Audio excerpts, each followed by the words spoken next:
My mother is a brilliant woman. I'm talking half peacekeeper and half military strategist, the baddest chick blowing life into 7 kids like breathing apparatuses, yeah. Every step she takes is like a war drum beating, and she'll leave you bleeding merciless if you ever mess with one of her 7 cubs. Yes, see, my mother raised one for Quans. See, my mama is strong. However, every great hero has a handicap. Achilles had his heel, Superman had his kryptonite, and Icarus had the need to keep on rising in the thick of flight. See, my mother was a brilliant woman. However, her longest fight happened to be against her illiteracy. When I was her seed for 9 months, I felt her need for education umbilically. See, as a little girl, she gave up her thirst for knowledge so she could stay on the farm and till the land. And in doing so, her younger sister, my Aunt Delal, was given the chance to grow and expand. But see, that's the kind of lady my mother is.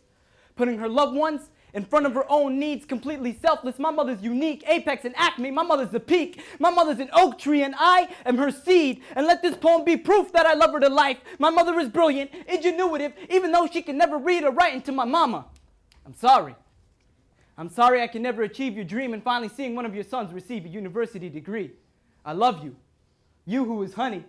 You who is napalm. You who are my earth's rotation. I hope that one day my life of art can make you proud, but until then, I'm soul chasing, and I promise, nay, I vow to give you nothing but respect, because this respect is due, and I may be taller than you now, and I may look down on you now, but never down on you, ma, just up to you, yeah.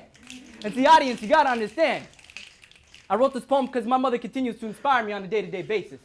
I wrote this poem because my mother didn't let her illiteracy label her. I wrote this poem because my mother didn't let her illiteracy define her. I wrote this poem because my mother is a warrior. My mother is a tribe leader. My mother is a wizard. My mother is a rock slide. My mother is a cool breeze. And my mother is a fissure. My mother is a lion tamer. My mother is a bear wrestler. My mother is a snake charmer. My mother was never Joan of Arc. However, she happened to be Joan's favorite set of armor. And my mother was never a butterfly. She never was. In fact, she's a goddamn cocoon, turning slugs beautiful. My mother's an artist, a guitarist, keeping all of her tools in tune. And see, my mother is a badass. I'm talking Bruce Lee meets Mr. T, and I'll happily kiss the ground she walks on because the gates of heaven's at her feet. And for blowing life into 7 kids like breathing apparatuses, to me my mother's forever known as the baddest chick. I'm talking hot peacekeeper and full-on military strategist.